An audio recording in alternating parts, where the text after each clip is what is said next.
Well, good morning and welcome to Brekkie with the Guy Who Sews. Today is July 1st, 2023. So that means it is Canada Day. And Canada Day, for anyone that doesn't know, is very, very similar to July 4th in the US or Australia Day in Australia. So Stephen has come all decked out in all his Canadian gear, which I think is absolutely awesome. So for anyone that doesn't know, this is my special guest, Stephen from Blend Designs and the Idiot Quilter, and he can introduce himself a whole lot better than I can. So I'm just going to let him take care of it. Okay, happy Canada Day! Yay! Okay, I am going to remove these and this because this is hurting my head. It looks like Mickey Mouse ears, Canadian Mickey Mouse. There you go. With that, and let's take off the flags. It's amazing what you can find in the dollar store. So, hello everybody. I am Stephen, the Idiot Quilter. I'm sure many of you know me and recognize me, and if you don't, you should. Just get on that. You can check out my YouTube channel at the Idiot Quilter. Yeah, so I'm really happy to be here. I love being on Sean's show. I've been here a couple of times before in the past. We always have a good time. And happy Independence Day for the Americans, because yours is coming up next week as well. Our two birthdays fall very close to each other. So anyways, I don't know what else I can tell you all, because I'm looking at the chat right here and I see many people I'm familiar with. So anyways, can I do a shameless plug, Sean? Absolutely. Okay, July the 15th, pop-up sew day. My birthday is July the 14th, or as I like to call it, it's Bastille Day in France. So I'm the reason why the French Revolution started. Of course, I am that old. Yes. It's amazing what moisturizer does for you. You know, can never be too young to moisturize. But that's on the 15th, July the 15th. So I'm calling it Stephen's Birthday Bash Pop-Up Sew Day. Stephanie actually put something out on her Facebook about it. And I think a few people were confused. They thought that they had to pre-register for it. You do not. The link will be in the show notes of all my videos in the next week. And those of you on my mailing list, it'll come out in that as well. It is a Zoom. It is not a YouTube live. It is a Zoom. And we just get together and sew and have a good time for the day. And you can come and go as you please. So that's July the 15th. So hope to see many of you there if you are able with it. Okay, shameless plug is over.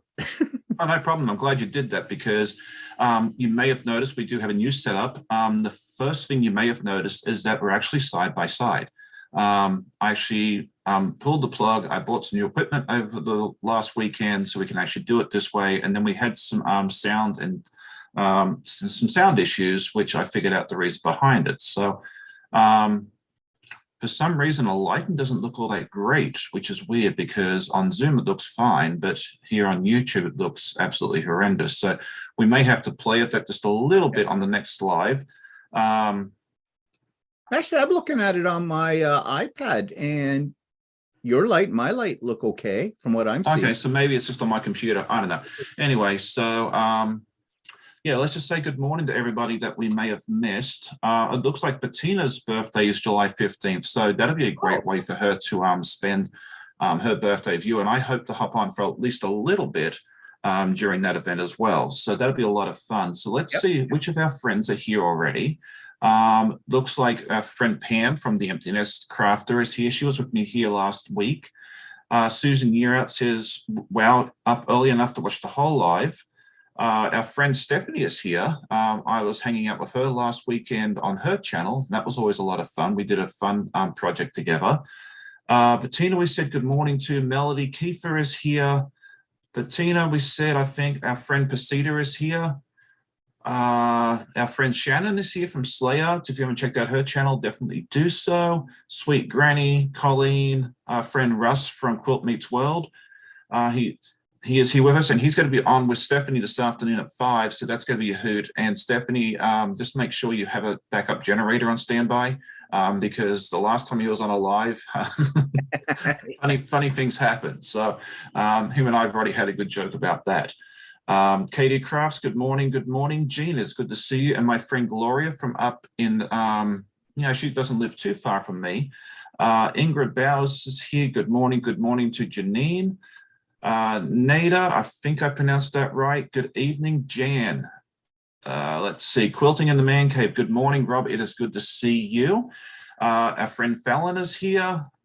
Christine and Evelyn, I think I caught everybody. And if I missed someone, I apologize. It's kind of hard to keep up all the chat. But I value each and every one of you here. So what we're going to do today, I think just a little bit different. It seems like when Stephen and I get together, we like to do quilt trunk shows, which is absolutely awesome because he has such wonderful stuff to show. You've already seen all my stuff, so I didn't plan on bringing anything to share, although you can see my podcast tomorrow morning and see all that stuff. So, and then we'll just maybe talk a bit more about Canada because, you know, they're our wonderful neighbor to the north, but we don't know a lot, a whole lot about them, unfortunately. He brought his wonderful Canadian stuff. He has his nice little hat. And then I'm sitting here thinking, okay, what can I have that's Canadian? And my Blue Jays t-shirt was about as close as I could get. So there you go. Yeah, Stephen's all decked out. So do you want to take the reins just for a moment and just tell us what you plan on sharing with us today? Okay, well, first of all, I'm going to take this hat off because I don't usually wear a hat and I get hat head. So, you know, nothing messes up my hair. So yeah, I thought I'd show you some quilts that I have made that have a Canadian theme over time. When I first I try to do at least one Canadian quilt a year, and I usually try to have it done by the time Canada Day comes. This year I failed on that because you could see behind me on my design board a little bit. That's my latest one, and that's a brand new Quilts of Valor design that I picked up at the Canadian Quilt Show. They hadn't even released it to the stores yet when I got it, so I'm ahead of the game for that, but I'm a little bit behind the game in getting it done. But I thought I'd show you a few others. And do I have a screen share, Sean? You should. It says it's been disabled by the. Okay. Hang on. That's the one thing I didn't check because it showed share screen. Let's see. Oh, there we go. That's what I need to do. Okay, yeah. Yep. All right, try it now. Okay. So it should be coming up here. There we go. And I'm just seeing what it looks like at my end. There's a bit of a delay. Yeah, about 20 seconds usually. So there you go. It should be on the screen now. Okay. So coming through. Yep, here it comes. Okay, so yeah, okay, there we go. Okay, so this was the very first Canadian themed quilt that I made. It turned out not too bad. There are errors in it somewhere, I am sure.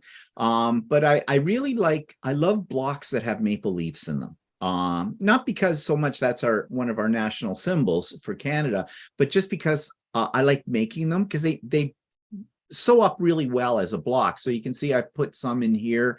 And I think this fabric came from Northcott. It's their line called O Canada. And they've been running this line of fabric for quite a few years now. And they add to it every year. So that quilt that's behind me that I'm working on has the latest in this line of fabric. So I think I showed you the quilting. Yeah, you can't see it very well on here, but if you look down in the corner, you can see I didn't have Lucy, my long arm at the time. I did it on the domestic machine and it's just walking foot quilting. It was just wavy lines. And I really like this backing fabric because I think that went really well. Yeah, Canadian flags. This one was a challenge. This was a paper pieced project. It's not very big. It's just a wall hanging size kind of a thing. And I had never done paper piecing before. So it kind of reminds me of a legit kit kind of a thing. But anyways, I managed to do it. And the borders I added, those I cut from some of that old Canada fabric, the border lines, but you can see my piecing, I didn't do so well. That was kind of a oopsie on that piece there. And yeah, but I was happy with the fact that I was able to do paper piecing. This one was a little scrappy quilt. It's a small one. It was made up of leftovers from the other quilts on it. So it was just, windmill things. And again, if you take a look at it, what I did was I started to sew the scraps together. So you got bits and pieces in the blades. So it's not really true to like windmill. It's kind of a garbage quilt in a way, but it was fun. It's what I call I a still think it looks great. You know, it's definitely different. I mean, it's a great way to use up scraps, which is always a fun thing to do. yeah. And you know, it's one I call these type of quilts that I'll make sometimes, just grab a handful of scraps and start sewing them together and see what happens. I just call them a palette cleanser. You know, when you Mhm. work on other ones, it just clears out your mind a little bit. Now, I do like to do a Christmas quilt every year, and Northcott did come out with this panel for Christmas, and you notice that it has like Christmas themed balls on it. Those are printed right on the panel. So I bought some of this other coordinating fabric to go with it, all from the same line, and put that together. Now this one, I made this one earlier this year, I think. It is a pattern that wasn't supposed to have a maple leaf in the center. It had something else. I think it had a little house or something. And I saw it. It was by Sherry McConnell and her daughter. Oh, what's her daughter? Chelsea. Chelsea Stratton designed this. They are from the Quilting Life YouTube channel. And I bought some of her patterns before, and I really like them. They're very well written patterns, but I decided to change it. It's a log cabin, but I decided to put the maple leaf in the center. And I'm really happy how this one turned out, because although I was sort of following a pattern, I was also kind of doing my own thing with it, like with the little cornerstones in the center of the sashings. I fussy cut out maple leaves from the fabric and the whole bit. So actually, this one is technically the one I made for this year. I guess you'd say. I kind of forgot that, but I got the second one on the go. Now, this is an indigenous quilt. Oh, wow. It's 2 panels, plus you had to make all these bloody flying geese. And it's called Healing Waters. That's the name of the fabric line. Very hard to get this fabric. I've been storing this fabric up for about a year. Before I finally got enough. Now I have more than enough. I have enough to make another quilt. But those of you that follow me on my channel, you've heard me talk about this quilt as the quilt from hell #2, because the pattern was horribly written. And I had done one by the same designer before, which I called quilt from hell #1. I swear this pattern designer does not test your patterns. So this thing I had to force together. And that's why if you look at it closely, you'll see these little flying geese down here. That's not part of the pattern. They're all supposed to be the same size, but her measurements were out by 2 inches. And it was her fault, not mine. I double checked. In fact, I figured it was my fault. And I went over and over and over again. And nope, I figured out she was out by 2 inches on some of these strips. You did it in strips. So it's together. It looks all right when you first see it. But you know, a man on a galloping horse going 3 miles an hour is not going to notice. So kind of a thing. But it just pissed me off. You know, Sorry. It looks great though. But my question to you is if the first pattern was written so poorly, why did you go buy a second one? Because I'm an idiot. Okay. And that's why you're an idiot quilter. Okay, all right. That makes sense. I tried to avoid this. I saw this pattern. I couldn't find another pattern I'd like that I could adapt to this fabric. So I thought I'd take a chance. Figured she'd learn. I even went onto her website to see if she had corrections to it. No, she did not. So no, I will never ever do another one of hers again. I mean, what's the expression burned once, or I don't know, something. What is it? Something once, shame on me. Yeah. Shame on you. Yeah, something like that. Something like that. But anyways, it's definitely. You'll know what it is. Put it in the chat if you remember. So yeah. So never again. Now this one was a bit of a challenge. It was a panel, this part up here. And actually, these other parts were part of panels too that you cut into strips. I did make a mistake. I'm pointing out all my mistakes to you. This one, actually, I corrected the mistake, but I somehow got one of these flipped. And of course, I got it all sewn together. I didn't have it quilted or bound, but you know who looked at it within 30 seconds, turned around and says, why is that looking like that? Of course. Let me guess. Could it have been what? It could have been Stephanie, but I think more than likely it was our friend Walter. Oh yeah, it was Walter. He finds them all. He fixed, and I went, crap. So I ripped it out and I fixed it. I do like this one though. And this one I did quilt on Lucy as well. Now this one, this one looks very simple, and it should be, except for one thing. This big maple leaf is not a panel, it is an applique, and it's one piece, and it is huge.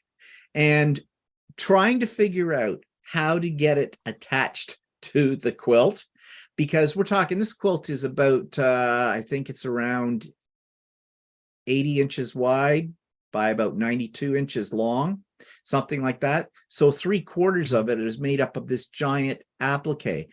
And I did it as raw edge applique. So I needed to stick it down, because when you got something this big going in under your needle, everything slides off, at least it does for me. So, I mean, I had it seam to seam down. I had it all pinned down, the whole bit.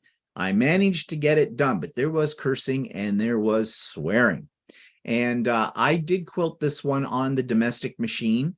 And you can see what I did was sort of echo quilting in around the inside of the maple leaf. And then the rest of it is straight line quilting.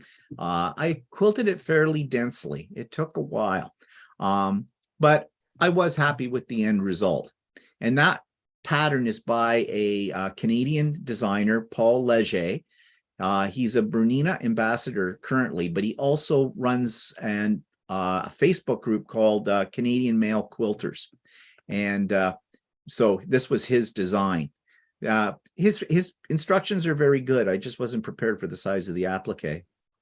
And that terrifies me just looking at it, knowing that was like, because I think you've shown me that one before somewhere. Yeah. And yeah, just like you said, trying to just fathom how to get that stuck down, let alone applique. I mean, yeah, more power to you. I mean, it looks great. I mean, if I did it, I'm sure there would have been a lot of buckling here and there and everywhere else, and I would have done a lot more swearing than you would have too. So don't even worry about that.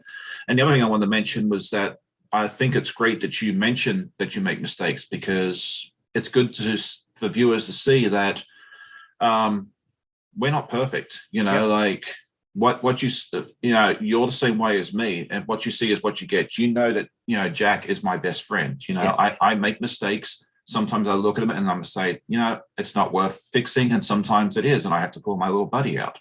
So, like I was going to say, that's why I call my channel The Idiot Quilter, because when I first started the channel, my whole idea was to show people my mistakes, because I was really sick and tired when I first started quilting. I was watching all these videos and everything came out perfect every time. Never saw a mistake. And I'm thinking, why am I struggling? And I really believe that for people wanting to get into quilting, if you see everything is perfect, you kind of doubt yourself and you say, well, I can't do this, and give it up. Well, you can do it. You just have to accept the fact that no matter how experienced you are, you're going to make a mistake.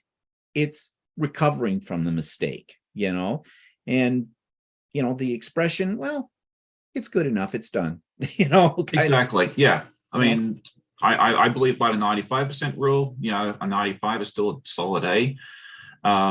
You know, but yes, sometimes it's worth fixing. Sometimes it's just a happy accident. I mean, I've shown this on the podcast before, but this here has a mistake. This here is meant to be, the gray is supposed to be able to go down this way.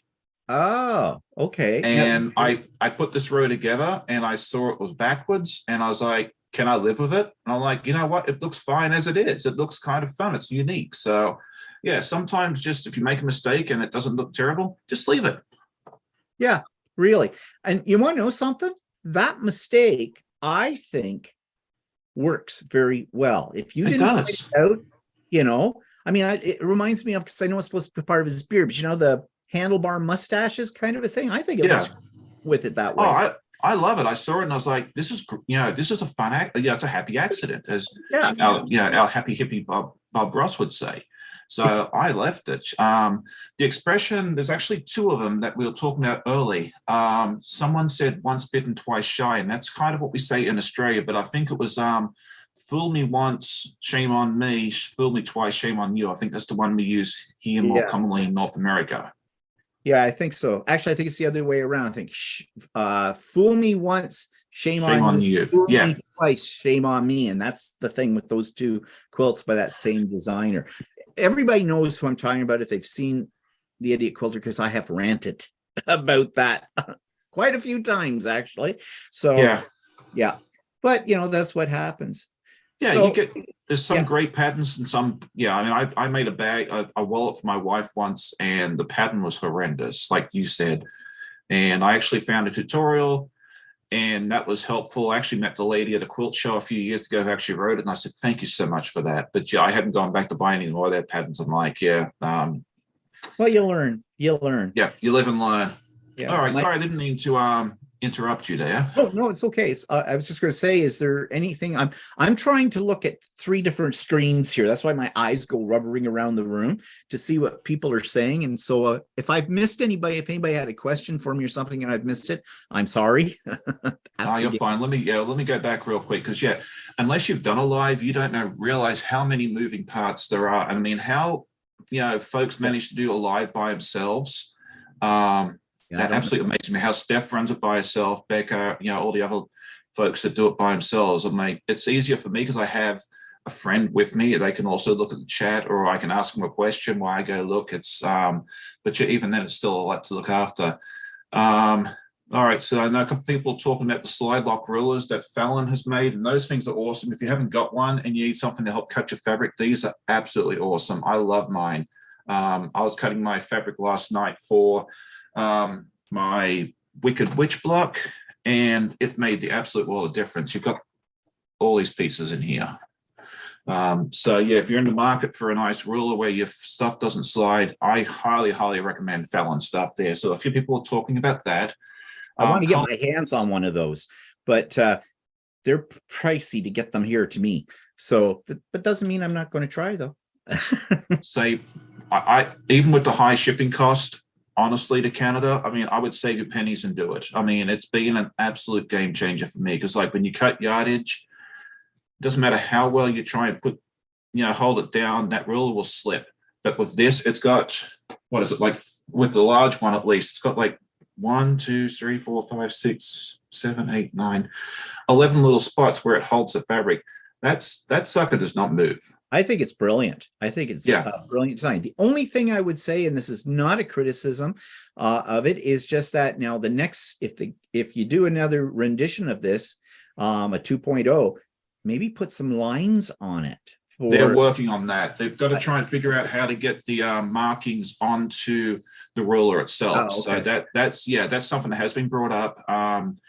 And Matt hasn't quite figured out how to get the etchings on there and it be permanent. But I think in the future that will be a feature that will be on those rulers, and that would be wonderful. So there we go. And then Gloria says once burned, twice worn. So we've got a couple of different renditions of the saying, but we all know what we're talking about there, so that's awesome. Okay, so Martha is here. Brenda, you had more people hop in. I'm going to miss people, and I apologize for that. Russ says sometimes a mistake is a happy accident. Other times it's a lot of swearing. Yes, you are so true on that. Stephanie says happy Canada Day. Let's see. Oh, did I miss something? Yes. Susan says she made a couple of Canadian quilts for my kid's aunt who lives in Prince George, British Columbia. I know where that is. People are saying they love your quilts. Well, thank you. Shannon says, "Fool me thrice. You better run." Okay, so don't upset Shannon. Apparently, Donna is here. Good morning. It's good to see you. I know you guys are all having a wonderful time at your retreat. Nancy is here. She wanted to say hi to everybody. Okay. Looks like Shannon suggested that when I go down to Georgia at New Year's, that I could pick one up there. Well, I didn't think of that. I was going to say, if someone, like if you can do it that way, or if someone's coming to Canada, for instance, you can always have them bring it to you. But even with the shipping, I mean, they're not cheap. But it's all American made. You're supporting a small business. And to me, it is worth every penny. Well, I will probably break down and order one regardless of what it's going to cost me in terms of the exchange rate. That's what kills us. You know, I was explaining that to somebody the other day that, here in Canada, anything that you see as an American price, we have to add about 33% to it. Yeah. Because the Canadian dollar next to the American dollar the other day was, I think it was $1.33. So every American dollar is $1.33 Canadian, and that really adds up. Well, it could be as high as 140 because a lot of banks and credit cards will charge 3 to 4% conversion fees. So what you see as $100 US will be anywhere. It could be anywhere between 136 and 140 Canadian dollars. Yeah, exactly. By the time you put your conversion fee in. So it does get a little pricey after time. Good morning, Delia. Day. I'm just going to say Day. It's easier that way. I always mispronounce names, especially when I haven't had enough coffee. So, but let's talk a little bit more about your trip to Halifax, because you and Walter and Stephanie and I think Cheryl Curley went up there as well. I would have loved to have gone. I seriously considered going, but it was actually the same week as our exchange student Daria was going home. And I figured I needed to be in Virginia that week. But I've been to Halifax twice. I love the city. It's a beautiful city. I would have loved to have gone to the quilt show, but maybe one day they'll come back again. I kept joking with, I forget who it was. It might be Martha or Stephanie or something. I work for a container ship company and our vessels go straight from the city near where I live straight to Halifax. I could have hopped on the boat probably with some pre-warning and just floated my way up there. I had to fly back because otherwise it'd take me a week to get back, but that would have been a lot of fun just to, hey, I got here by ship. Well, Halifax, if you're a foodie, you'll love Halifax because you're never more than a minute away, 30 seconds from whatever you want. In fact, we were there with Stephanie. Stephanie loves Indian food. So do Walter and I. Cheryl never had it before, but we went to an Indian restaurant, and it was a good Indian restaurant because there was actually Indian people in there eating. So that's a good sign. And if you've never had Indian food before, the look of it might put you off. The smell of it might put you off, and it does not smell like yellow curry. Okay. Everybody thinks yellow curry powder is what curry is. It's not. But it was delicious. It was really great. Don't think Cheryl really liked it though, because she didn't like anything that's spicy. And even though Stephanie ordered for stuff like no spice, that was still too much for her. So if you're not used to that kind of thing, but they had everything, lots of pubs, the whole bit. It all was within right where we were staying, our hotel. I mean, we were staying in a hotel that was actually basically attached next door to the convention center. The quilt show, not as big as what people might be more familiar with, like a quilt con or something like that. I've never been to quilt con, but I've seen the videos. But it was very interesting. It was very very nice. It was very inspirational, that was for sure. Vendors, there was not as many vendors as I expected to be there. Of course, that didn't stop me from shopping because I did, of course, with that. But overall, it was nice. Halifax is, yes, as you said, if you're going to the East Coast of Canada, you must go to Halifax. In fact, it's pretty much the most lively city in the East Coast, in Atlantic Canada. Atlantic Canada people are so nice, so friendly. I mean, you're standing at the side of a street. You're not even at a crosswalk. They stop their cars to let you go across. If this was here in Ontario, they'd just speed up and run you over. And if they did a good job, they'd back up and make sure they did. So yeah, we're not used to that in Ontario. People in Ontario, well, especially the Greater Toronto area, it's a big city. So, it's what you figure from a big city. But in Atlantic Canada, all very nice. I came home with a featherweight. One of my subscribers, a friend, we went to visit her in Charlottetown, PEI, Prince Edward Island. I love that place too. Prince Edward Island is a beautiful place to go to. And if you're into nature, you have to go to Prince Edward Island. But if you're a city boy like me and you're looking for a little action or whatever, not so much. No, you're not going to find.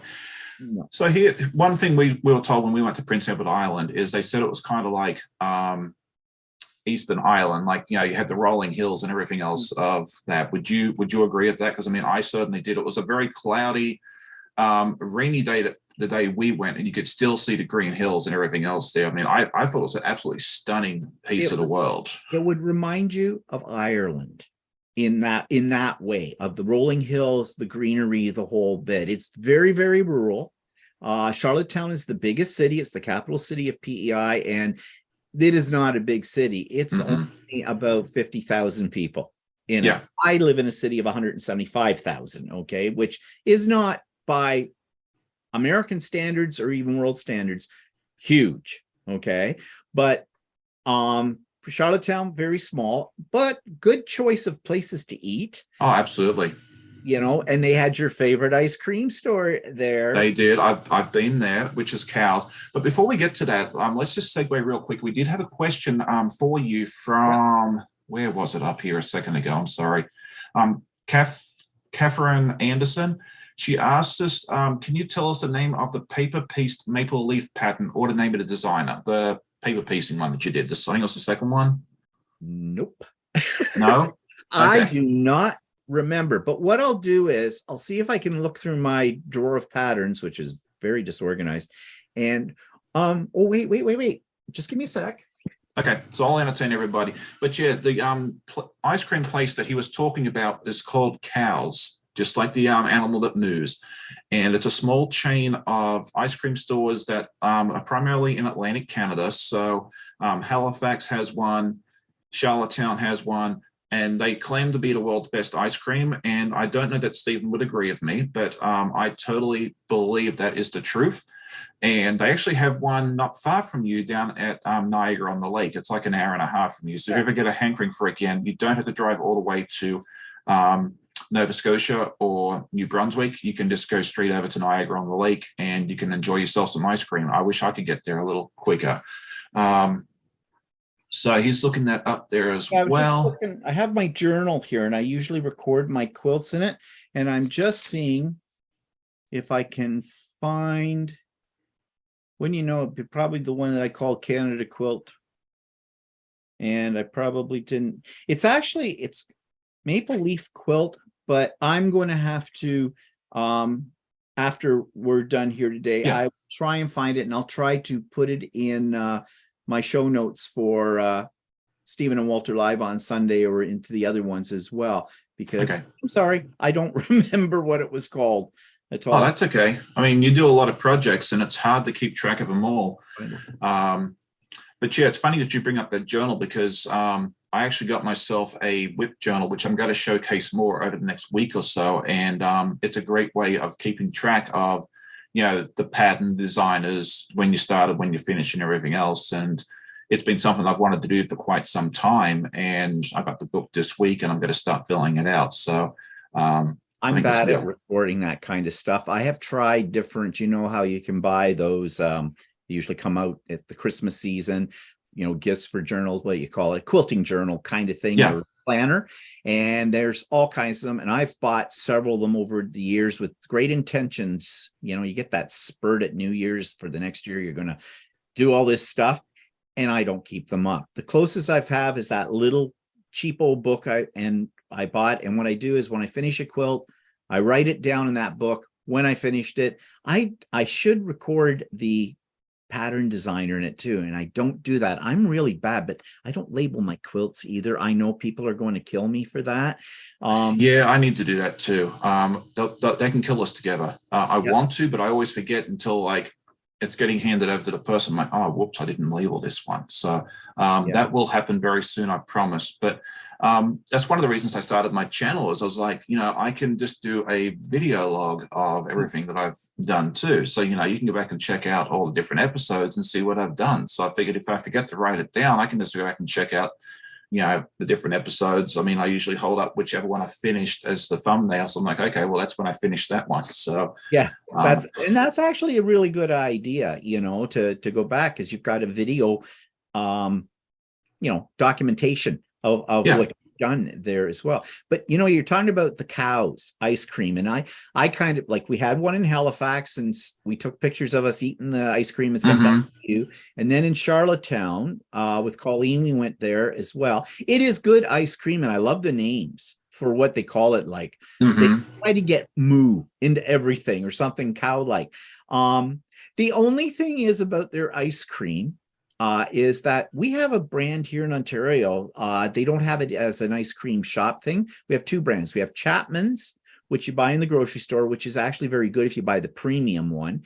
And there's one called Kawartha Dairy, and that's in our area too. And they're both really good ice creams as well. But Cows, their stores, that's what makes it. It's an experience when you go to one of their stores, because they have merchandise, they have all these different flavors and all that kind of stuff. So it's good. It's very good ice cream. So, if you get a chance to try it, do with them. Tell them Sean sent you. Yeah, tell them I sent you. They won't know who I am, but that's okay. But yeah, I'm definitely to try out the two that you mentioned next time I end up in Ontario too, which needs to be sometime soon. I need to get back there and see Toronto, see another bowl game, come visit you. Yes. That sort of we'll show you a good time. You come. I'm sure you will. I mean, that'll be fun. I just have to find the time to get up there. So I mean, I'm only 11 hours away. It's not like the end of the world. It's no, true. I can go to your place back and back to you again in the less time it takes me to get to Australia. So it's doable. And you know that trip as well as I do. Oh yeah. That's the one part about going to Australia that I don't really like is the flight. Yes. But I just self-medicate and I'm fine. Yeah. I did.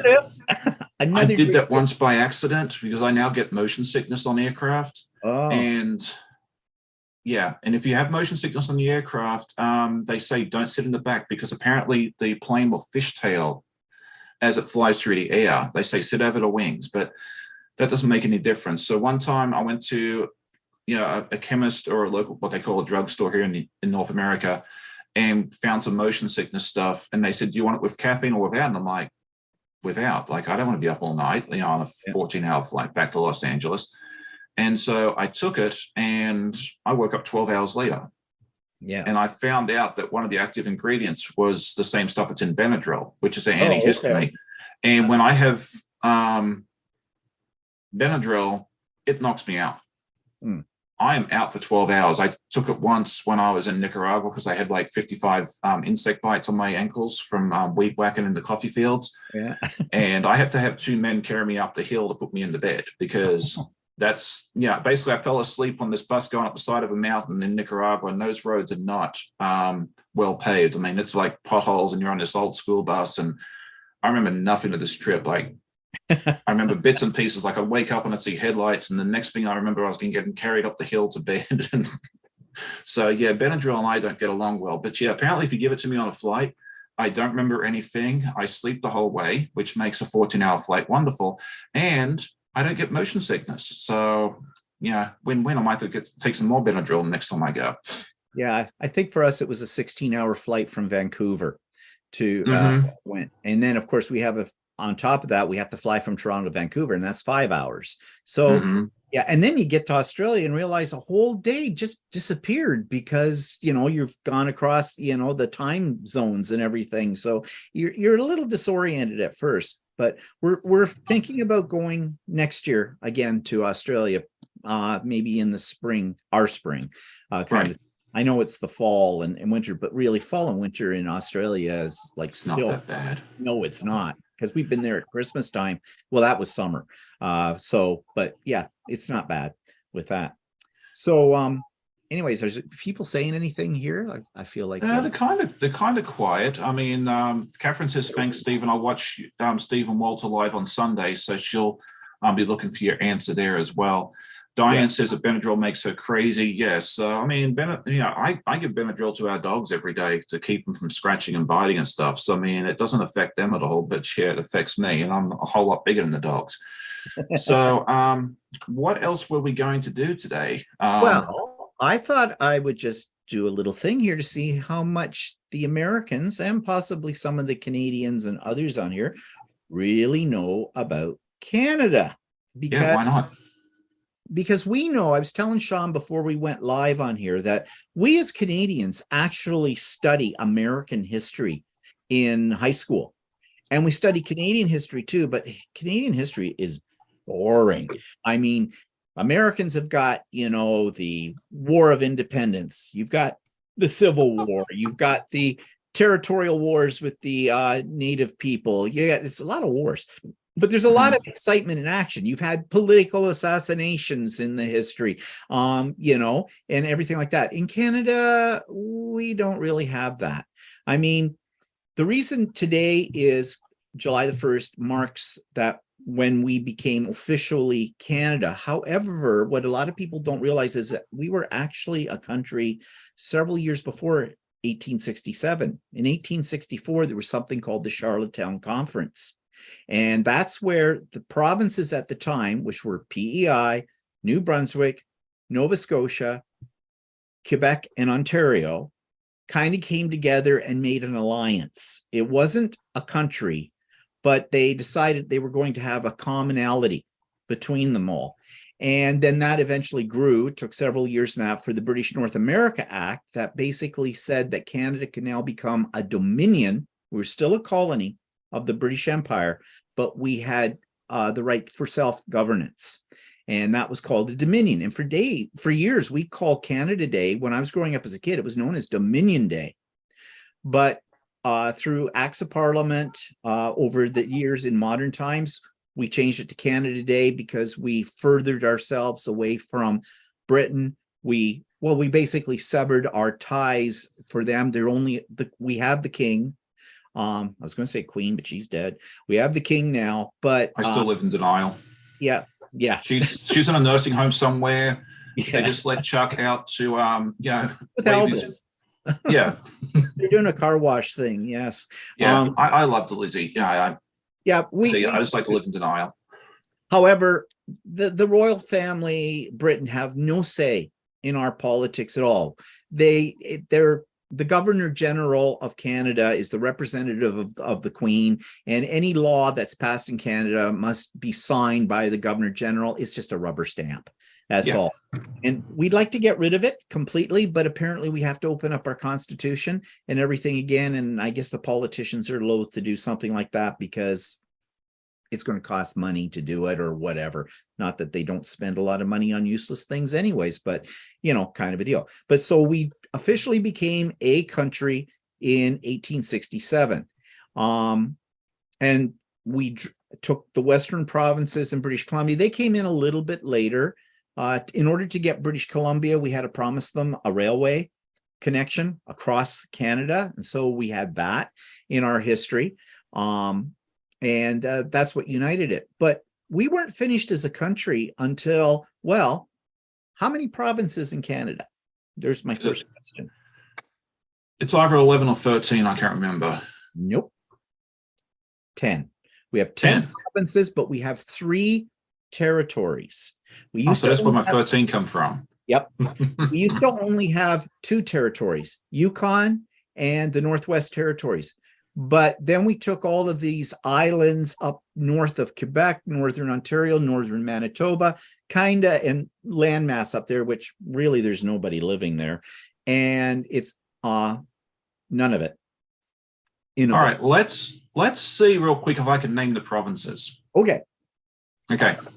We'll start from the east. We'll go with Newfoundland and Labrador, which is 1. Yep. We have PEI, Prince Edward Island, number 2, Nova Scotia, New Brunswick, Quebec, Ontario, Manitoba, Alberta, Saskatchewan, British Columbia, Yukon, the Northwest Territories. That was the one I was struggling on. That one's pretty new. Okay. Yeah. They gave that. We like to say, yes, no one lives there, so we'll have none of it. But yeah, that's the province. But you did well. We're a little out of order if you were going to do it from east to west. I know. I was trying to go across, and I always forget Saskatchewan. Most people do. A little inside humor I there. didn't do too bad for an Australian. So Yeah. Well, you see the maple leaf behind me. If you look at it, it has 11 points. 1 point for every province, and then 1 point to represent the 3 territories. That's how the maple leaf was designed. that's interesting because the Australian flag is the same way. Pull it out real quick. You'll see the 7-pointed star right here. Mhm. And it's 6 points for each of the states and 1 for all the territories. So yeah, same basic deal. I knew that. There's a lot I of figured you did.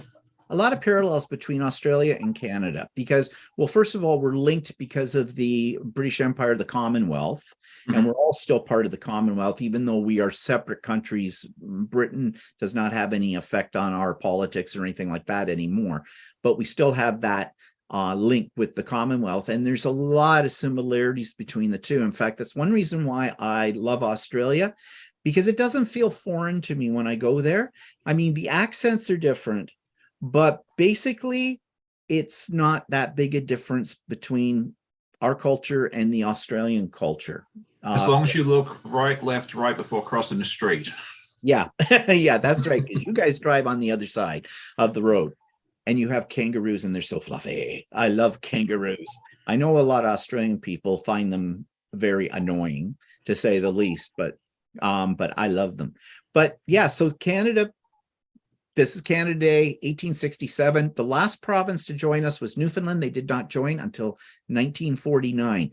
They were sort of part of Britain, but they were kind of in no man's land. They were kind of, and Newfoundland is a very unique province, and that's the only province I have never been to.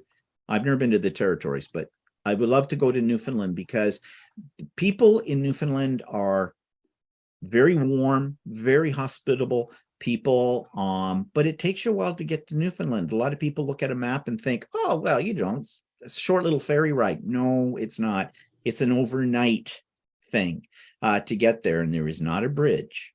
No, because I think from Halifax, it's about 2 days by ferry, and I think you can take a ferry, like a passenger ferry overnight from Sydney, which is like the very northern tip of Nova Scotia. And like I said, I think it's like a 29 or 30-hour ferry ride one way. And the waters can be very, very rough too, as well, going there. So, you know, a lot of people, if they're going to go to Newfoundland, will fly there. Yeah. But if you want to take your car, then you're going to have to do the ferry. Now, Prince Edward Island used to be only accessible by ferry as well. But 30 years ago, I think it was, they built a bridge, 8-mile bridge. And this was, for us, we went there 39 years ago. So that bridge didn't exist then, but we went on it this time. It's kind of pricey. They charge you about 50 Canadian dollars to use the bridge, but that's for both ways, like total. Yeah. Yeah, it's a lot faster than the ferry, and the ferry's not cheap. If you took the ferry, the car ferry over, it would be $100 and some odd dollars to do that. So yeah. But a lot of people, again, think that Prince Edward Island is, you know, it is closer, but it's still a ways away. That's the problem with Canada. We're huge. We're bigger than the United States in land mass, not in people. We just went to 40 million people, whereas the United States is what, 340 million, 350 million people now, about 10 times. Somewhere on that, yeah. But territorial-wise, like land-wise, only Russia is bigger landmass than Canada, but we have so much of it that's in the frozen north, you know. And you notice I am not wearing a parka and a toque today. Common misconception by some people, Canada is always under ice and snow. No, we have July. Yes. But yeah, the other thing I was going to tell you is, you talk about Americans I know are very much into the whole history of the Civil War. I mean, that was what was a biggie. Okay. Of course, the closest thing we had to a civil war was the Upper Canada Rebellion in about 1837. And that was over before it was started. Basically, a bunch of people decided they didn't want to hang out in what was already then Canada. And there was a little bit of a skirmish, and then they came in and stopped it. So that was it.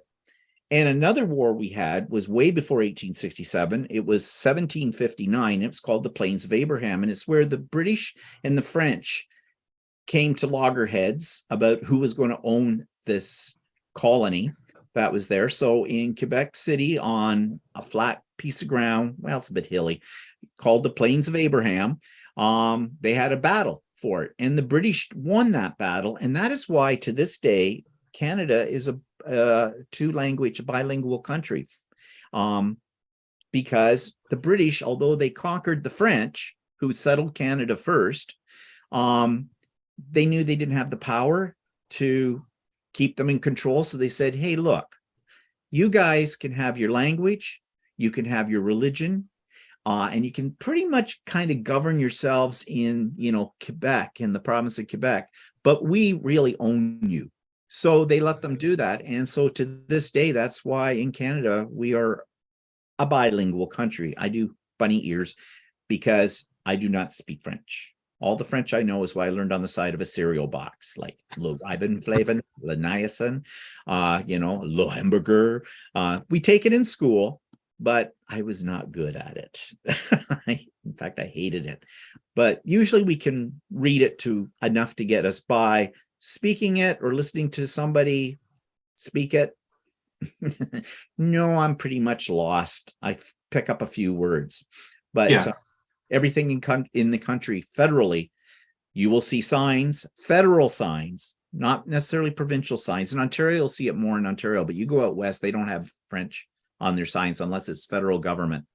But we will have all of our documents are in 2 official languages if it's federal.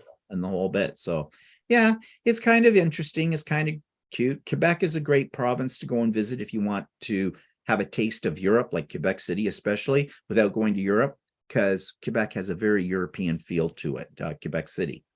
And that is one place I want to go to. I think it'd be a lot of fun to go to Quebec. I know a little bit of French. I'm like you. I can read it a whole lot better than I can listen to it or speak it.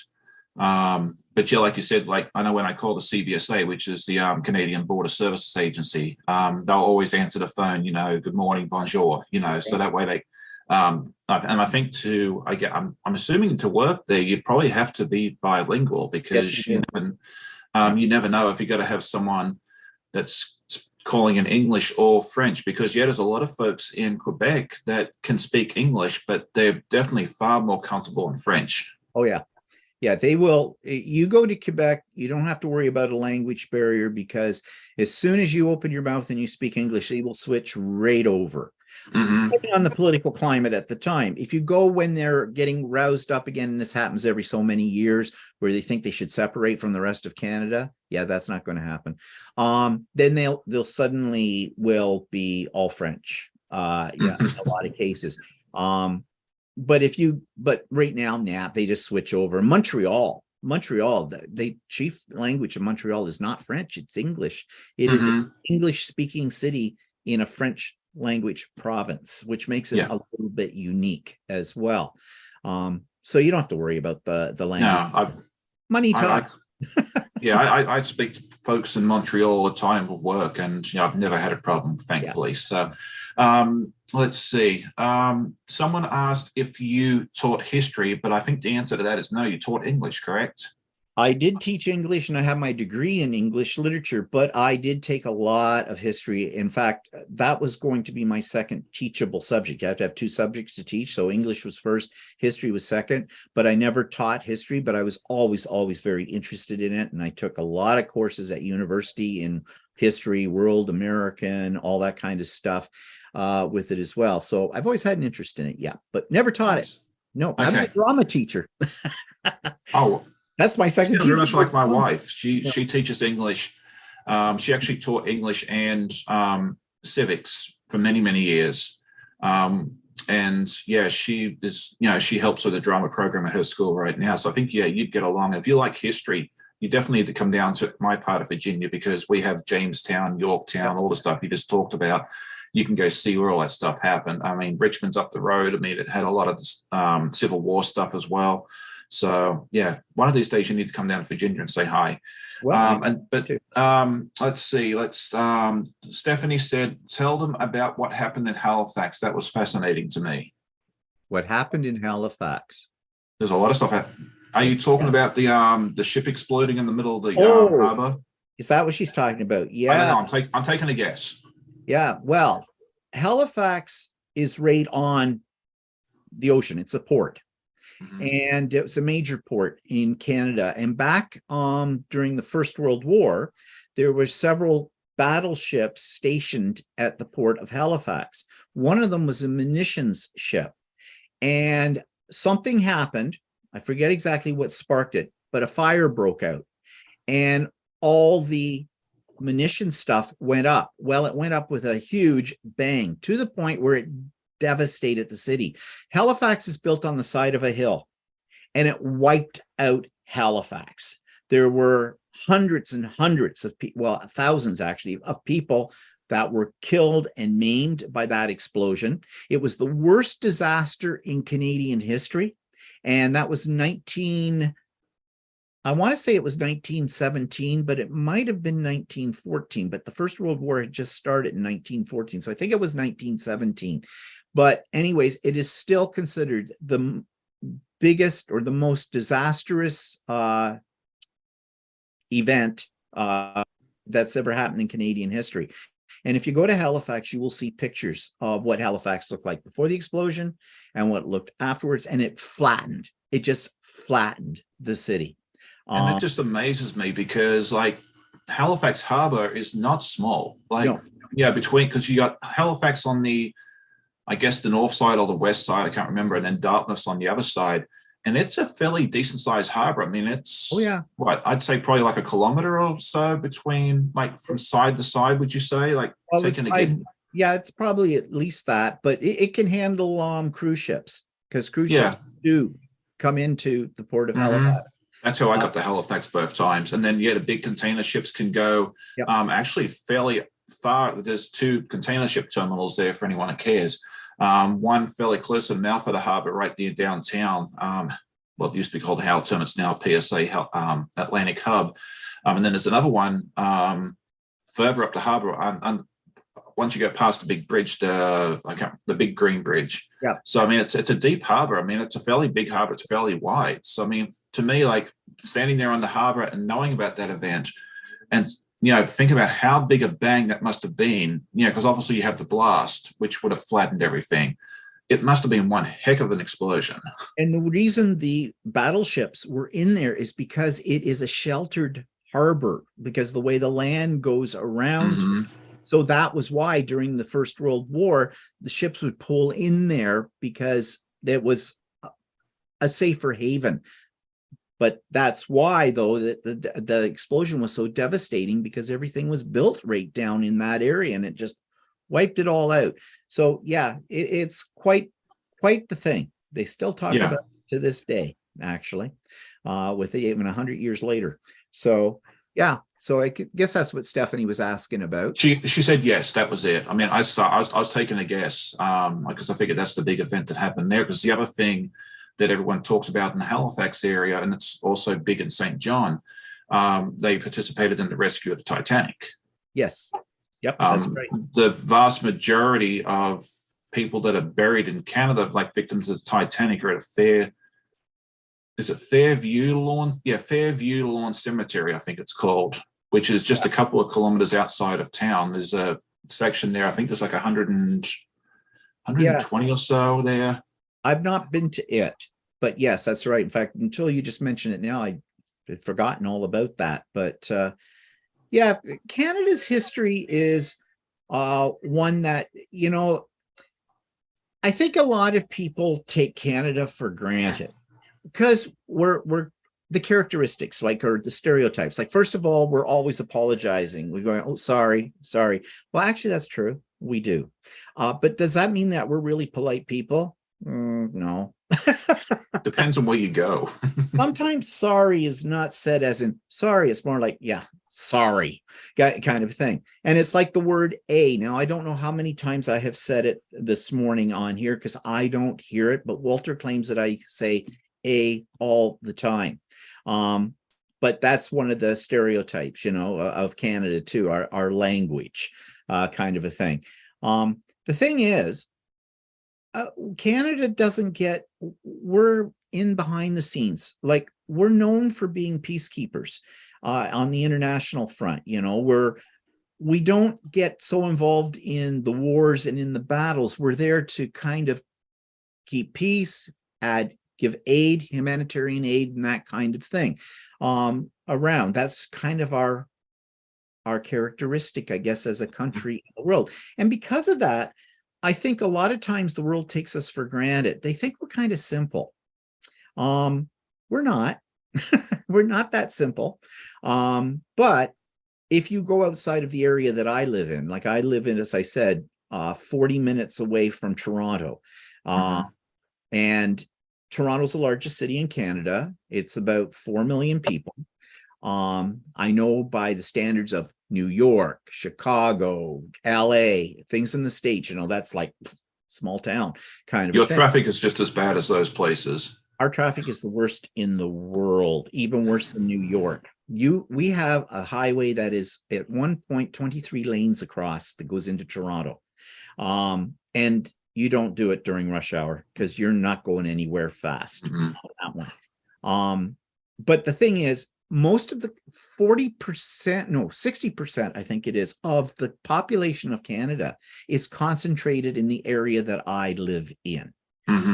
Mainly because of Toronto. Toronto's the financial capital of Canada.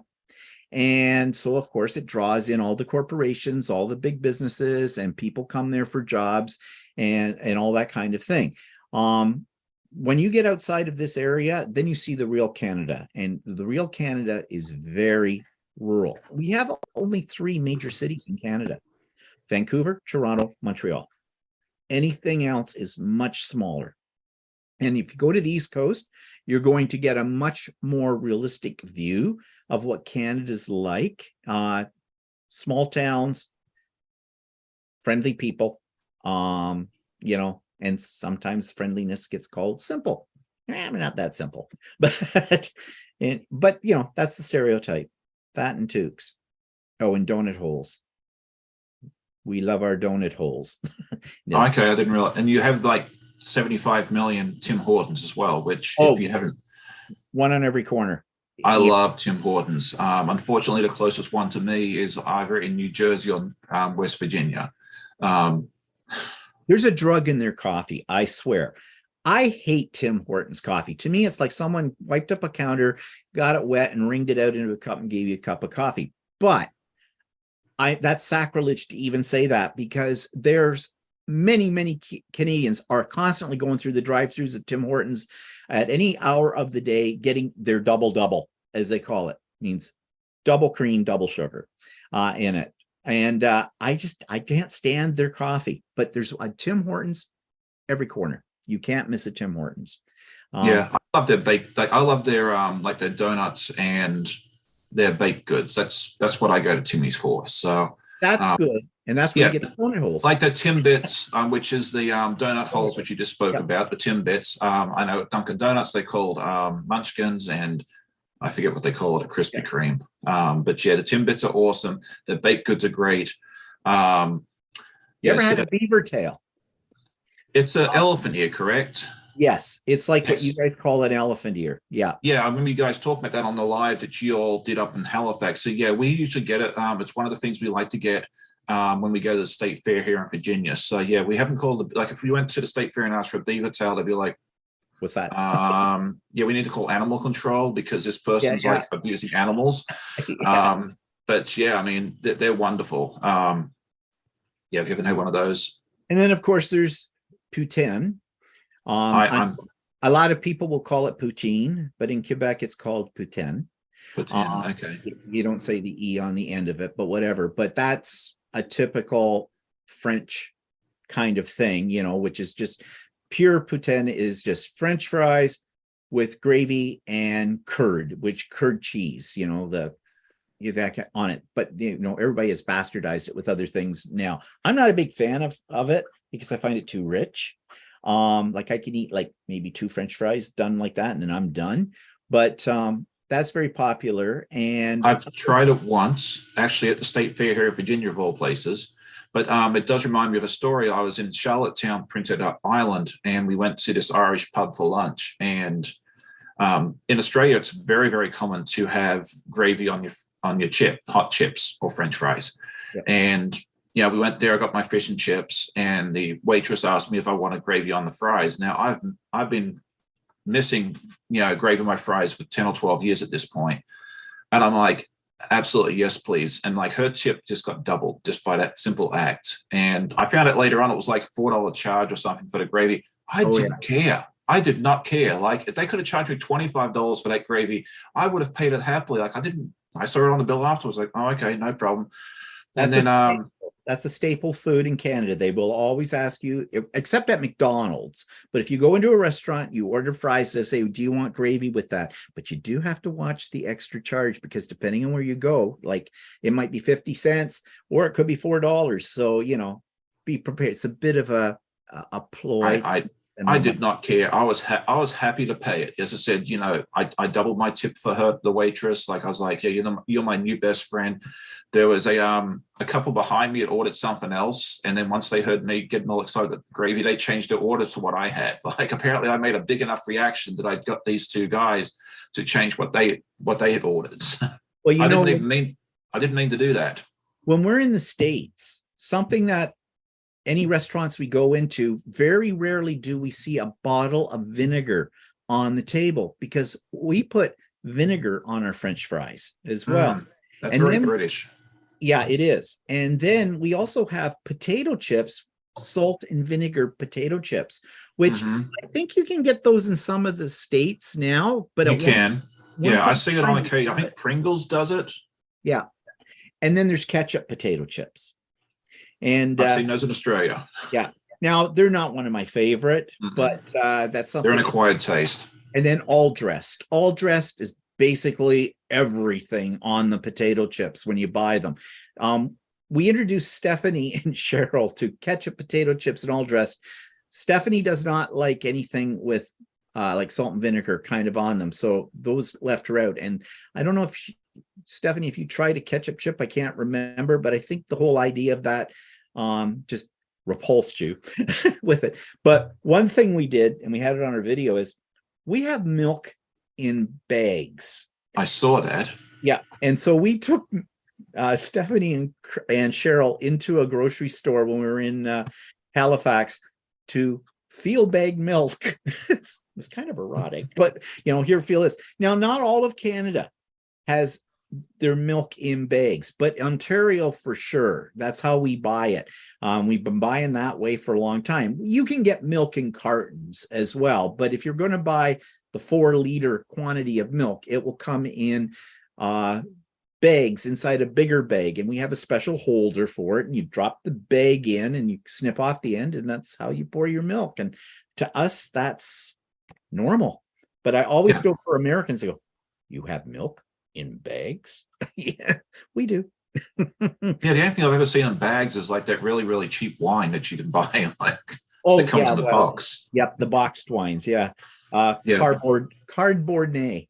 Yeah, that's a cardboard. My mother used to buy it once in a while. Nancy says she buys milk in bags too, so she's up in Wisconsin, so it might be like something like if you get close enough to the border, some of the northern US states might do it as well. So Susan hates vinegar because her mother used it all the time on fish and chips and vegetables. On vegetables, that's interesting. Not had it on vegetables. No. And then what sort of gravy? The stuff that goes on chips, I don't know how to describe it. Is it beef gravy? It's basically in most restaurants. Yeah, it's a beef-like gravy. That's what I thought. I don't know. I just know when they offer it to me, I take it. Like I don't sit there and it's usually a powder. They've mixed it up in commercial grade. It's an instant thing. They mix it up with some water. And it's a brown gravy. It probably has some kind of flavoring agent into it to make it taste sort of beefy. But that's usually what it is. But it is good. Oh, it is. Yeah. I always tell my wife, like she likes to watch those cooking shows, like the Gordon Ramsay Hell's Kitchen or whatever it is, and they always have that challenge where it's the palette where blindfold the people, and then they have to taste the different things. And I was told, I said, look, if I get onto that challenge, I'm just going to look at Gordon and say, okay, I'm leaving. Like, don't even bother doing the challenge because I'm going to stink at this. I'll probably get like one thing right and then go home. So let's just save the embarrassment and just send me home. So, well, another thing too that I think a lot of Americans don't have, or when you go down to the States, is well, this isn't true because someone corrected me on this. There used to be, well, we still have it in Canada. We have a drink called a Caesar, which is basically a Bloody Mary, except it's made with something called clamato juice. I guess they didn't have clamato juice for many years in the States, but I have heard since that now that's very common. You can get that. But I do remember first time down in the States years and years ago that when I ordered a Caesar and the guy looked at me and what's that? And I said, it's a Bloody Mary. Just give me a Bloody Mary. Because Bloody Mary is made with tomato juice, but clamato juice is actually a mixture of tomato juice with clam juice. okay. Doesn't taste like clams because I wouldn't drink it if it did, because I hate, the only seafood I like is lobster. Anything else, no, I will not touch. But and that used to be poor man's food. Yeah, well, if you go down the East Coast, you can get something called quahogs. Quahogs are basically like a clam or an oyster, kind of a cross between the two. And people order them up. They come in like a half shell and you slurp them out. But funny story, when I was a kid, I think I was probably about 10 or 11 years old, I had some friends that lived next door to my grandmother's I used to hang out with when I visited my grandmother, and they were from the East Coast. And they would get shipped up to them every year in the summer, bushel baskets of quahogs. And they said, here, you want to try one of these? And I said, I don't like oysters. They said, no, it doesn't taste anything like an oyster. You'll like it. So they split one of these shells open, handed it to me, and said, okay, you've got to kind of, it'll stick in the shell a little bit. So when you take it to your mouth, you got to kind of like pull on it, suck on it a little bit. Well, I sucked on this thing, went halfway down my throat, and one said, did you chew it? And I'm just going halfway down. I said, it's still alive. And I guess I turned green, literally turned. And because I assumed in my mind that it was cooked, like it had been steamed, because I guess I'd heard about that somewhere. And the reason it was sticking to the shell was because the steaming of it made it stick. I didn't realize what I was doing was eating through a little muscle membrane that was stuck in there. And I had to chew it to kill it, to swallow it. And no, never again. Yeah, I think I'll give that a pass too. Yeah. I was going to tell you something now. I've forgotten what it was, but I'll forget. Good morning, Courtney. It's good to see you. Let's see. Someone said that they went to Tim Hortons in Southern Jersey. Oh, it was Lucy. It was expensive and not worth the money. We may have gone to the same Tim Hortons. I think that's like the closest one to my house. I'm there more for the baked goods. It's not a Canadian company. It used to be a Canadian company, and it was bought out by an American corporation, like a bigger thing. It became one of their little acquisitions, and they tried to spread them more into the United States. It didn't take off in the United States like it does in Canada. Yeah. Their coffee sucks.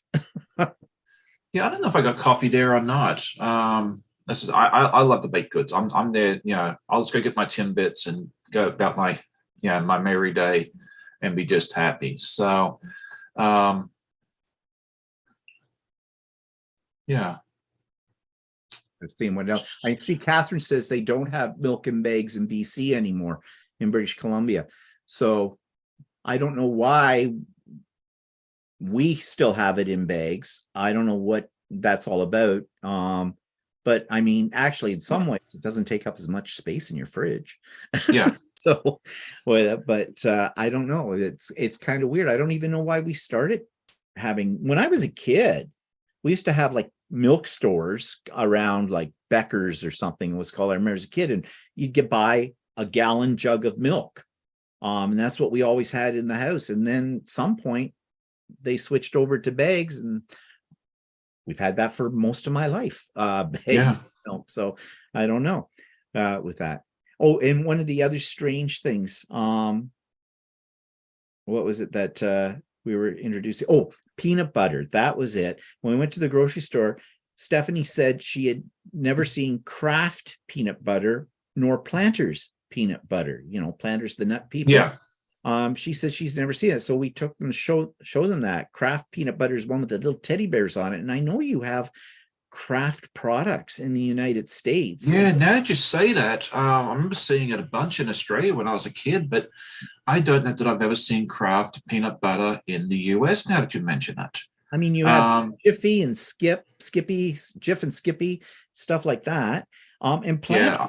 Now, Planters is, I assume Planters Nuts is an American company, but I think they're like their fields and a lot of stuff is not far from here because I live very close to Suffolk, Virginia, and that's like the peanut capital of America. Someone else was telling me the peanut capital world's over in near Brisbane, apparently, Australia. But yeah, it's huge. Like they have a peanut festival and everything here. So and Planters is big.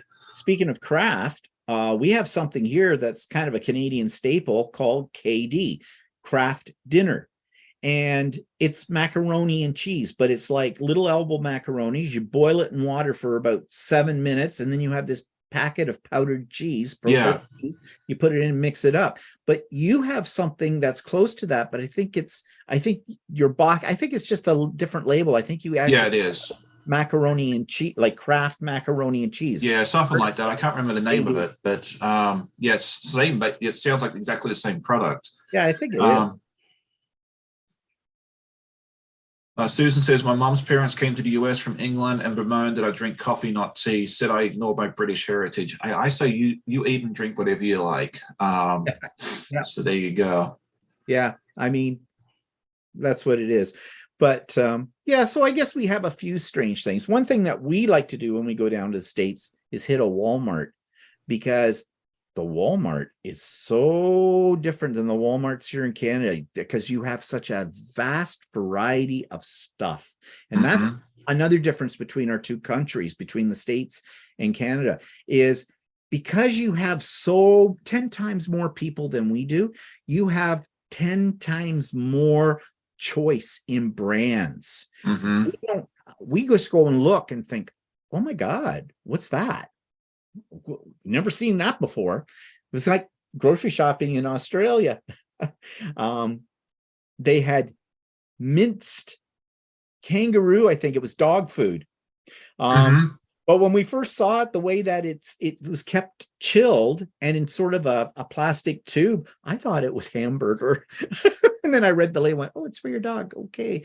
That's the only way I've ever seen it. Like, always at the pet store, you'd see like the little cabinet with the minced kangaroo. So and the difference between the way you're served in Canada and the way you're served in Australia, which threw us off the very first time we went, but then we got used to it. You walk up to, if you go into a pub or even many restaurants, you go up and you order what you want and they give you a little number on a stand and you take that and put it on your table and then they will bring your food out to you.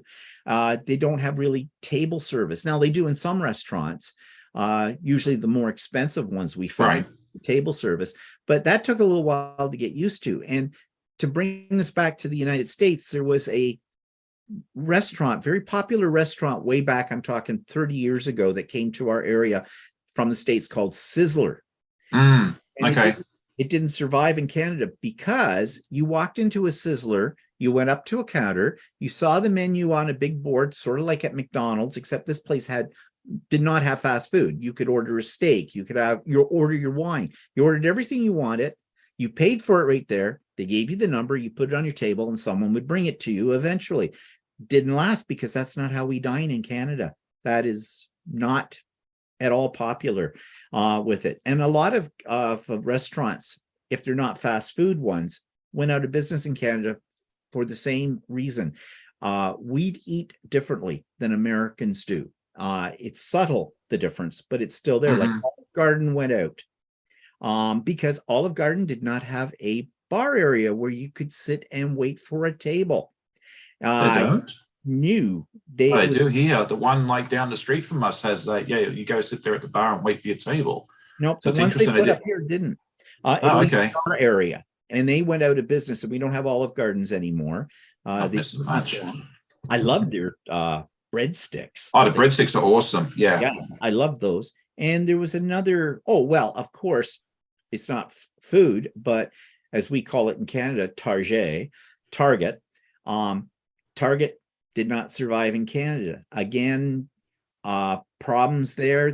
These businesses, a lot of businesses, I think, that come up from the States into Canada think we're exactly the same as the Americans. They don't do the research, and they're not going to survive. Nordstrom's didn't survive up here because we don't have the population that has that kind of money to support that kind of high end.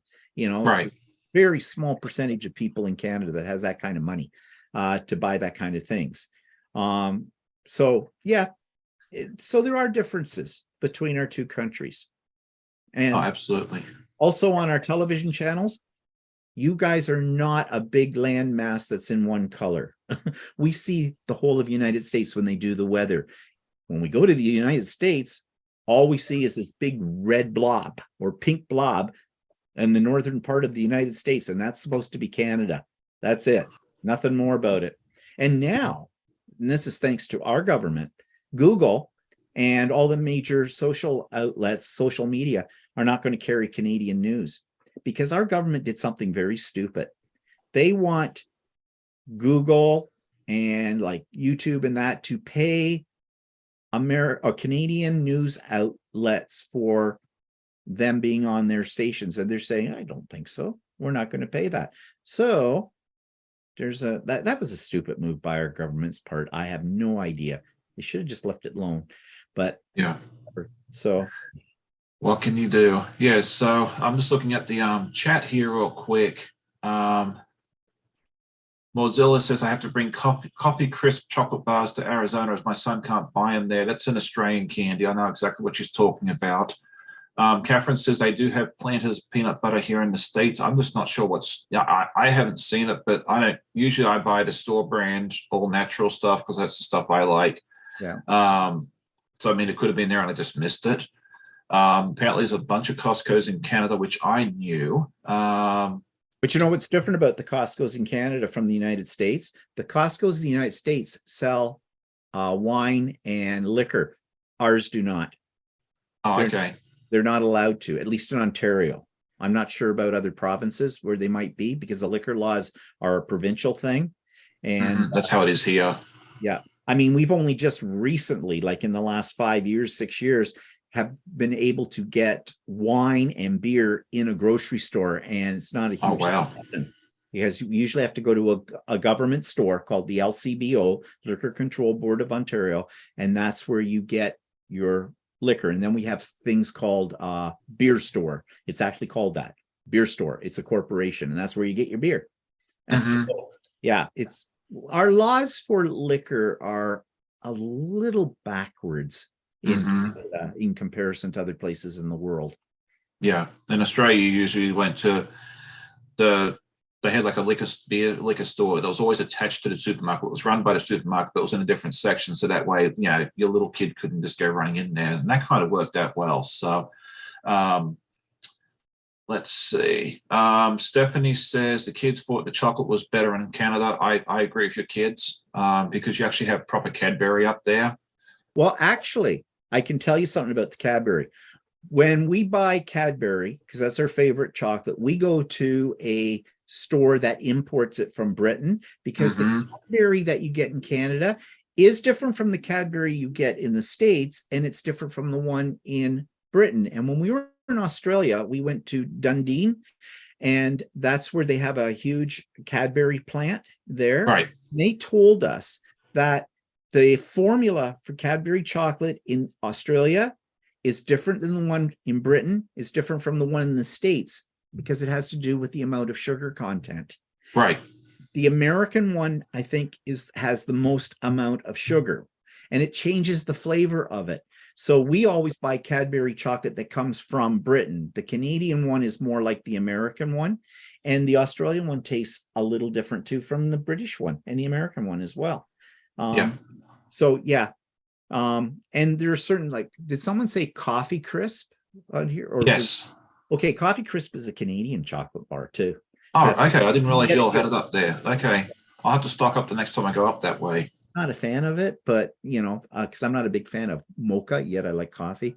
Well, there's But also a peppermint crisp, which is the same thing, but with like, yeah. yeah, peppermint. That thing is awesome. I love that thing. So, But you guys have Three Musketeers. We don't have Three Musketeers. We used to, but we can't anymore. And I love Three Musketeer chocolate bars. okay. So let me tell you a story about that since you brought it up.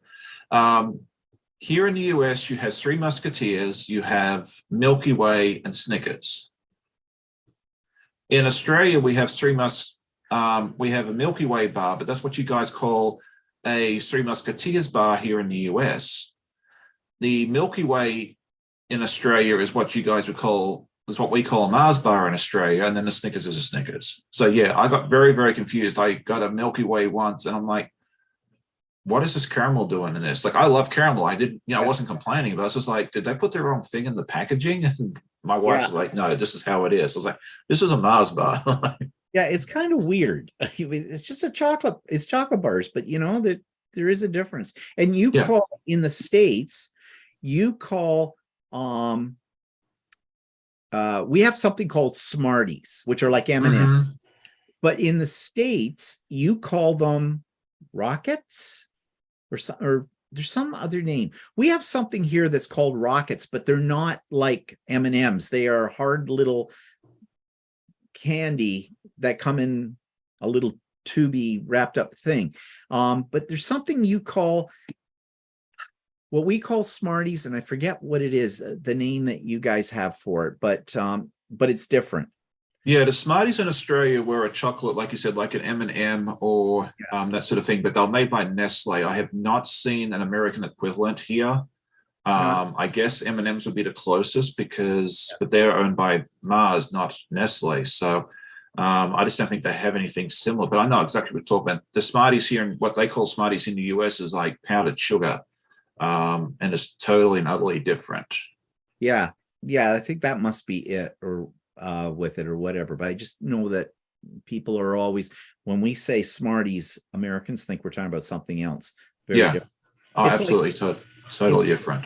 It's like we call pop soda pop, and then I think in the northern states they call it pop too. But I know there's certain states in the United States they always refer to soda. And when we hear soda, we think of club soda. Mm-hmm. That kind of thing, because we call it pop. But yeah, so a little different like that. Absolutely. Yeah, I found pop was what they called it out in like southern Illinois and Missouri when I was out there. Here on the East Coast of the US, it's usually soda. We called it soft drink or fizzy drink back home in Australia as well. Apparently a lot of people are saying that the British Cadbury is a favorite. My mother-in-law buys me British Cadbury products at Christmas time and birthdays and stuff as well. She finds it on Amazon and gets it shipped to me, which is nice.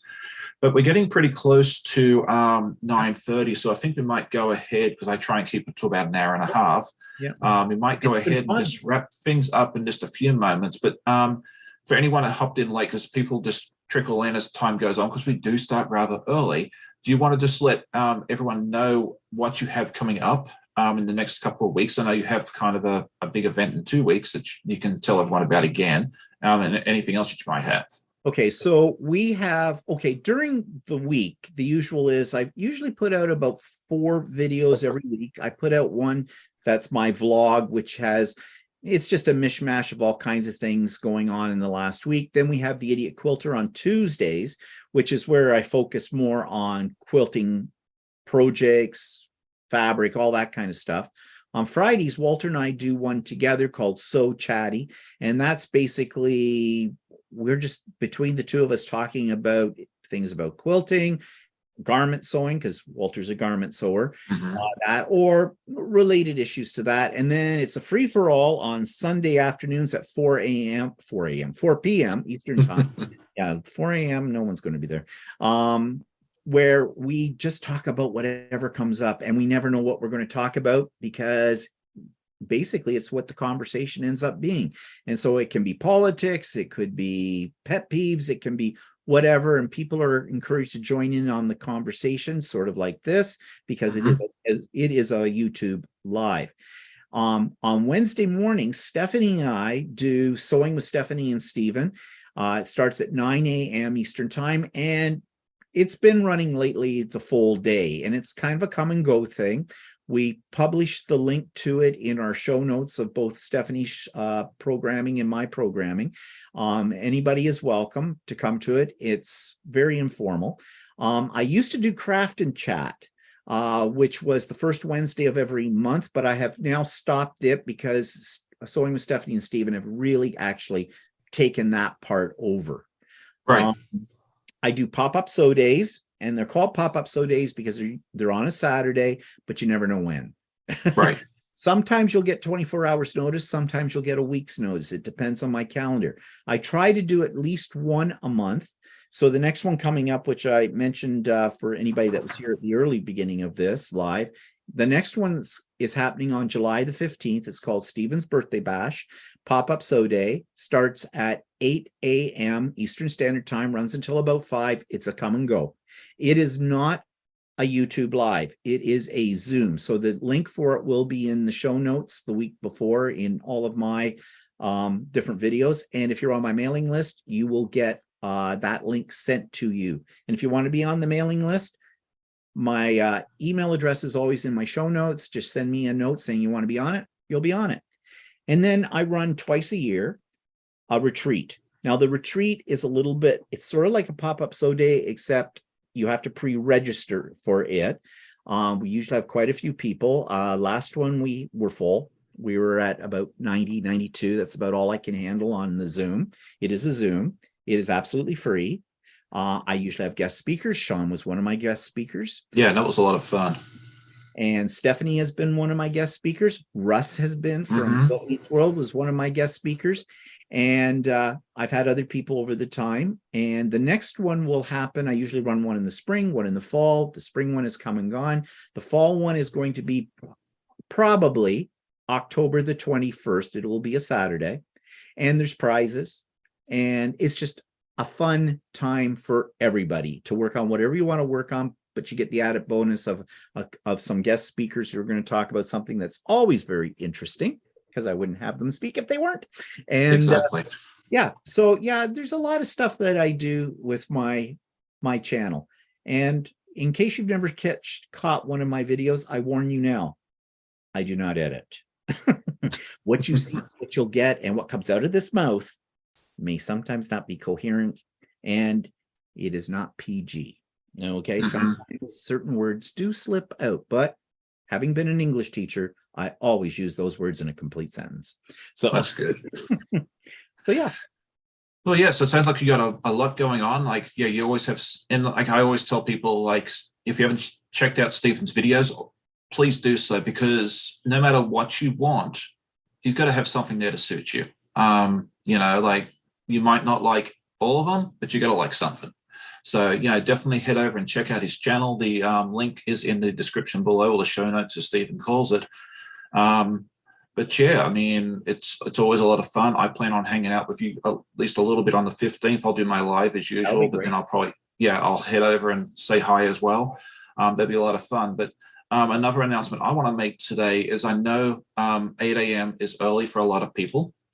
So I've talked about doing an evening live, and tonight at 7 p.m. Eastern, I will have my second live for the day. So anyone on the West Coast watching this on replay that wants to actually participate in the live will have the opportunity to do so.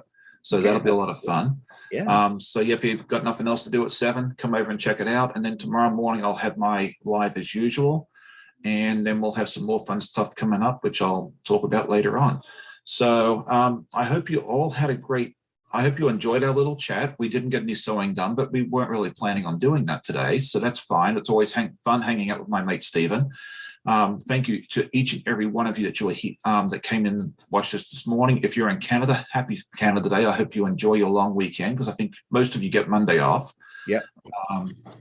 And then, us here in the US will have Tuesday off. So we kind of have a broken weekend. It'll be a lot of fun. So, well, thank you, Sean, for having me on today. I love it. It's been good. It's been too long, because I think I was looking at it. The last time I had you on here was New Year's Eve. I don't think I've had the same guest I don't think I've had the same guest on twice this year. So that streak's got to continue. So I need to get some folks back, but it's just, yeah, there's so many fun people out there. It's just, I need to have like 7 lives a week to get everybody in. So, but yeah, thank you all for joining me today. I hope you enjoyed our little chat today, and yeah, hopefully we'll see some of you all later on in the evening, and otherwise I'll be back tomorrow morning. Go check out Steven's stuff and have a wonderful weekend. Thank you guys. Bye everybody. Thanks. Bye.